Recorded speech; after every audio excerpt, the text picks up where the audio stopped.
Welcome to this new section of the After Effects course. In this section, I'm going to highlight a number of effects that I like using and basically trying to give you the know-how on how to apply effects and how to adjust them once you have them applied. So first in this video, there are a number of character and text effects presets that you can apply to your text, which makes it super easy to animate your text. Doing this individually with thousands of different layers, twirling them out and on with keyframes, that would take hours upon hours to do. Luckily, there's some presets to do it quickly. Those are under your Effects and Presets panel and under Animation Presets. Under that option, go under the text effects, and you can see that there's a number of text effects. So let me actually just turn this layer off, create a new text layer.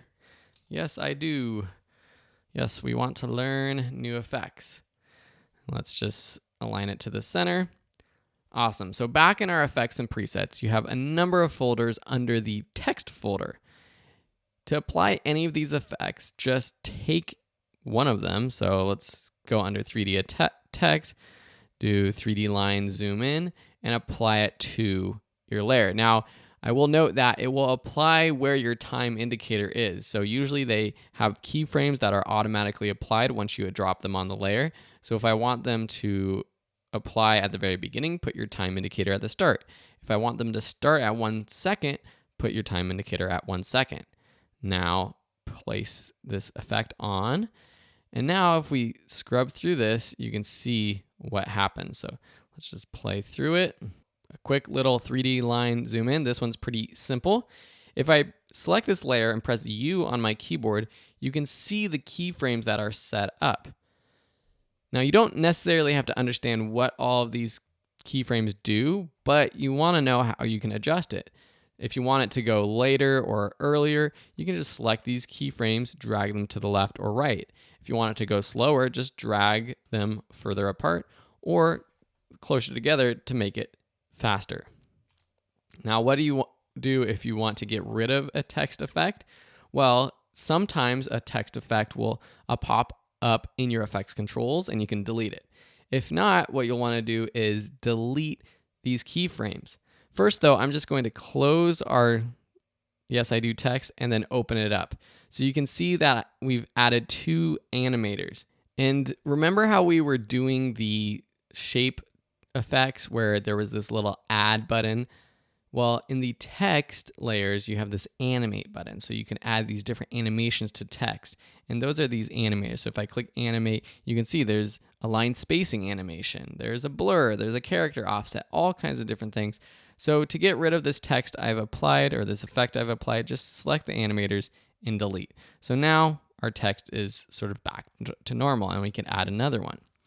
So you have your animate in, you have your animate out. These are fade ons and fades off basically, or some way of appearing or disappearing your text. And then some of these are more just styles to text that's already on your screen. So for example, under fill and stroke, if we take something like flicker green, apply it, you'll see that it takes each letter and it has this like flickering effect to a stroke that has been added. So to undo that, I'm just going to press undo. Wiggly stroke with, take that. Another way to sort of add style to your text.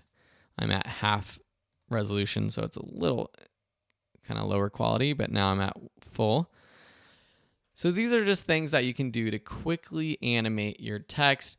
You know, I can't go through all of them because it would take too long, but if you have questions about a specific one, please let me know. But basically, when you add one of these, so let's just take one more. Let's take an animate out. Let's do slide off right by character. And this is a good one to look at because see, what happens is it slides off each character, but what happens is it doesn't slide off the entire way. So sometimes we actually have to go into our animation and see what's happening. So let's go into our animator. And you see under animator 1, we have the range selector and the position. Under range selector, we have the start percentage that's being animated. What we really want to adjust is the position of this animation. So this position here is where they end. So let me zoom out just a little bit so you can see 25%. So if I take this X position and drag to the right, you can see that now everything moves off the full frame. So it moves it a little bit further. Let me undo that, go to the start. So you see that this text is just moving a little bit. Oh, there's the stopping point. But if I take the position and drag it to the right a little bit more, with enough space to make sure that all the text flies off the screen, that's good. So you can see that there's different things that you'll have to do when you apply these effects. Sometimes it's just changing the speed of these effects, when it comes on, when it comes off. Other times you actually have to go in and play around with the individual settings. And that's why I say play around with these. If you have any questions about a specific one, please let me know. Awesome. Thanks so much for watching. And in the next lesson, we'll move on to another one of my favorite effects.